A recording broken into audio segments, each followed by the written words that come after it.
But to look your enemy in the eye, knowing you'll remember his face for the rest of your life, now that takes a stomach much stronger than you'll ever have.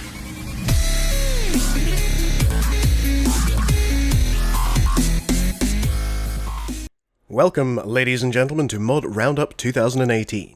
In this short series, I am to talk about feature-complete, fully playable mods available to players of various games that could enhance their gameplay experience and help give their games a new lease of life. We'll be starting this series with a game I'm fairly familiar with, Sins of a Solar Empire Rebellion. Our first mod roundup is Sins of the Fallen. Let's talk about the mod premise first and foremost. While maintaining the capacity to play somewhat modified stock races, the Trader Emergency Coalition, the Advent and the Vasari, Sins of the Fallen adds 4 unique, fully fleshed out races to the base game and comes in 2 main flavours. The first is the Fall of Transhumanity, which adds 2 races called the Hypercorp and Rogue factions to the game, and of course the Fallen, which adds the Nephilim and the Plague. Each new race has key gameplay elements and tactics that allow a player to play to his or her strengths and focus on the gameplay style that they prefer. Let's look at the basics of the new races, starting with the Fall of Transhumanity. We'll start off with the Rogues. Rogues are more than simple pirates, despite their name. While they can offer protection to planets, yes folks, I mean extort, they will not gain the full income that another race would from planetary tax. Your key income generator comes primarily from raiding, with both your early game pirate vessels and your capital ships using excellent abilities that generate income from raiding enemy-held worlds and structures. Raiding fleets of pirate ships remain viable at any point in the game, but shouldn't form the backbone of your combat fleet. As you progress in the game and become a credible power, you gain access to several classes of mercenary vessels that are typically fast, long-range and high-damage vessels, but aren't designed for a sustained firefight at close range. With the Trader, Slaver and Syndicate sub-factions that cater to either the trading or raiding mindset for income generation and allow different corvettes and titans, the Rogue faction has plenty to offer to players that enjoy the thrill of raiding unprotected enemy systems and using the economic power of their enemies against them. Next, we'll move on to the Hypercorps.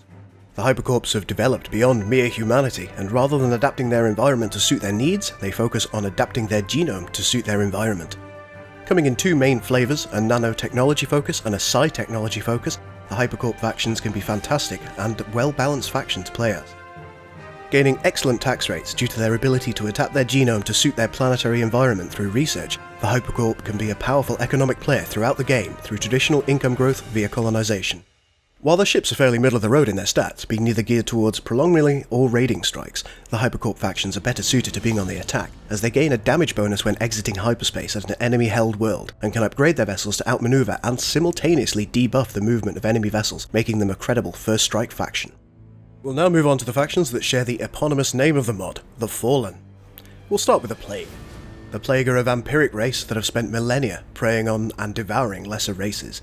It's been suggested that demons sired the race, but the truth as to their origins has been lost with time, leaving only their insatiable hunger.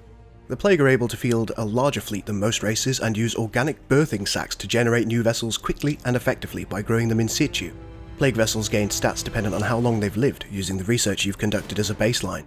In late game, the rate at which the Plague is able to replenish its losses and the bonuses it gets to the biomechanical technologies of its ships make it a huge threat and not to be underestimated.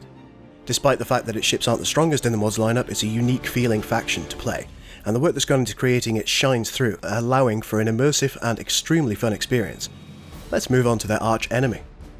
The Nephilim are a race of long-lived giants, exclusively male and said to be descended from the angels that sired them. Their key goal is to eradicate the Plague from existence, as they believe that in achieving this goal it will reconnect them with the angels that they believe sired them. With some of the toughest ships in the game, the Nephilim are true sluggers and can survive in a battle for far longer than most races and dish out a reasonable level of damage overall. Gaining strong bonuses from culture-related research, the Nephilim's key tactic should be steady expansion based on the reach of their culture and the ability to hold enemy fleets in battle long enough to win in any engagement. In line with the Nephilim's strong focus on culture, its trade station also acts as a culture centre, and allows the Nephilim to gain both income and combat bonuses through a single structure. The Nephilim once again feel like a truly unique faction to play, and are an excellent foil, or antagonist if you prefer, to the Plague. Let's face it, who doesn't want to play as a race of godlike beings hell-bent on eradicating a race of nomadic, spacefaring vampires? That's it for our racial rundown.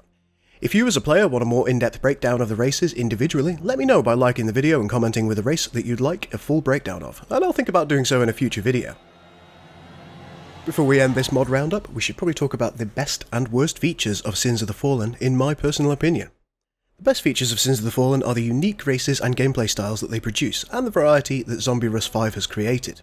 By separating the mod into sub-mod folders, Zombie Rust 5 has allowed the player to choose both the races that they want, including the stock races, and the environment that they want to play in, including the difficulty of pirate incursions and militia. For a long-time modder, this is a huge boon that allows for different gameplay experiences when it's desired.